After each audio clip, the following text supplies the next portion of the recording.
सास के साथ सोने वाली बहू। रजनी और अमर की शादी को अभी कुछ ही महीने हुए थे।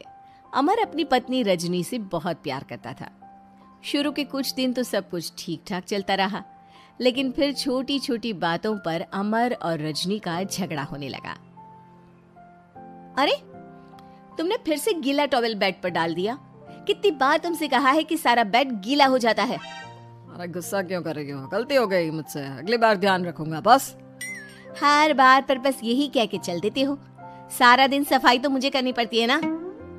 देखो रजनी, इस तरह नाराज मत हो। मैंने कहा ना, मैं ध्यान रखूंगा आगे से। और फिर रात के वक्त रजनी अपना बिस्तर उठाकर बेडरूम से बाहर जाने लगती है। अरे क्या हुआ रजनी? सुबह वाली बात पर अभी तक नाराज हो क्या? नहीं, ऐसी कोई बात नहीं है। तो फिर तुम अपना बिस्तर लेकर कहाँ जा रही हो? मैं मम्मी जी के कमरे में सोने जा रही हूँ। मम्मी जी अकेली है ना। अरे कैसी बात करती हो रजनी?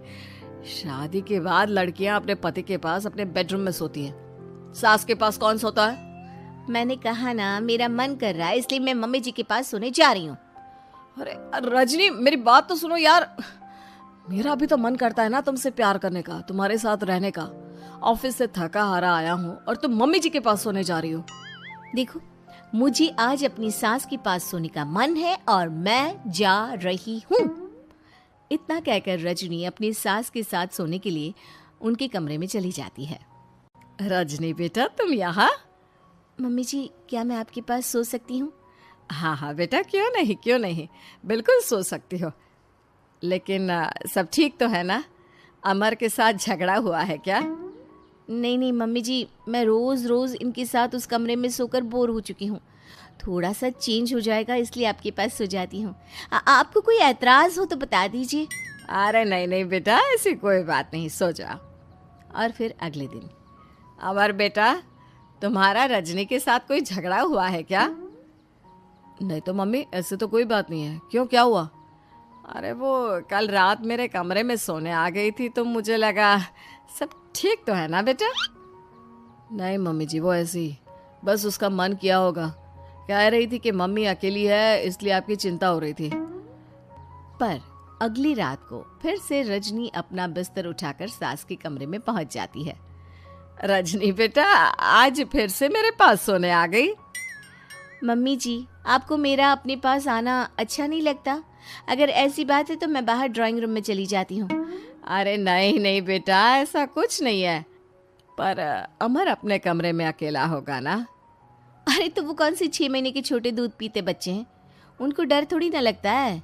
इतने बड़े हो गए हैं, 1-2 दिन अकेले सो लेंगे तो कुछ बिगड़ नहीं जाएगा। और इस तरह फिर तो ये रोज की बात हो गई। रजनी रोज अपना बिस्तर उठाती, अपनी सास के पास आकर सो जाती। सास उससे कुछ इसलिए नहीं कहती है क्योंकि उसे लगता है कि बहू बुरा मान जाएगी। एक दिन सुबह सुबह, माँ मेरे लिए चाय बना दो, ऑफिस जाने का टाइम हो रहा है। अरे बेटा, तो रजनी से क्यों नहीं कह देते? मुझे उससे बात करने का बिल्कुल भी मन नहीं है।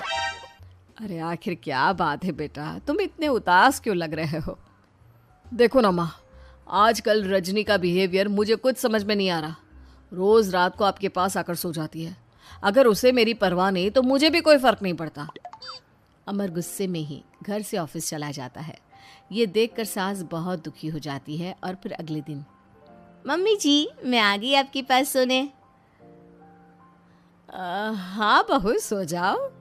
पर वो क्या है ना, आज मेरा पुरानी फिल्में देखने का बड़ा मन कर रहा था।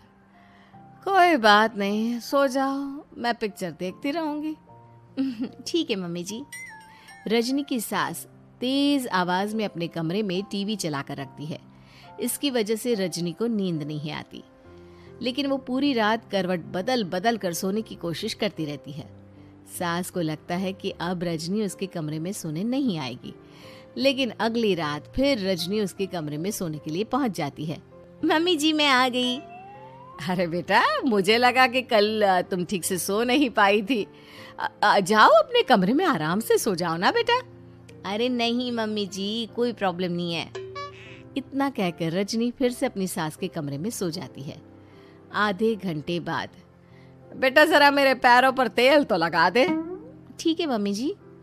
रजनी अपनी सास के पैरों पर तेल लगाकर जैसे ही सोने लगती है, आधे घंटे बाद फिर से। बहू, मेरे सर में बहुत दर्द हो रहा है, जरा मेरा सर तो दबा दे। ठीक है मम्मी जी, दबा देती हूँ। बहुत जोर से नींद आ रही है। अपनी सास का सर दबाकर रजनी फिर से सोने की कोशिश करती है, पर आधे घंटे बाद फिर से। अरे बहू, बड़ी जोर से प्यास लगी है बेटा, जरा किचन से पानी तो लेकर आ। अरे मम्मी जी, जैसे ही नींद आने लगती है खुश खुश मांग लेती है। रजनी चुपचाप जाकर किचन से पानी लेकर आती है। इस तरह रजनी की सास पूरी रात हर आधे आधे घंटे पर उसे किसी न किसी बहाने से जगाती रहती है। रजनी परेशान हो जाती है। सास को लगता है कि इस बार वो उसके कमरे में सोने के लिए बिल्कुल नहीं आएगी, लेकिन अगली रात फिर से रजनी वहाँ पहुँच जाती है। मम्मी जी, आज मैंने आपकी दवाई, पानी सब कुछ लाकर रख दिया है। अब आप प्लीज़ चुपचाप सो जाइएगा और मुझे भी सोने दीजिएगा। देखिए, 2 रातों से ना मैं सो ही नहीं पाई हूँ। अच्छा ठीक है बेटा, सो जा। थोड़ी देर के बाद रजनी की सास बहुत ज़ोर ज़ोर से खर्राटे लेना शुरू करती है। खर्राटे इतने तेज़ होते हैं कि रजनी के कानों में दर्द होने लगता है। हे भगवान, मम्मी जी को क्या हो गया है? क्या करूँ, कहाँ जाऊँ मैं? परेशान होकर रजनी वापस अपने कमरे में जाती है। रजनी, आज तो बहुत दिनों के बाद अपने बेडरूम में सोने आई हो।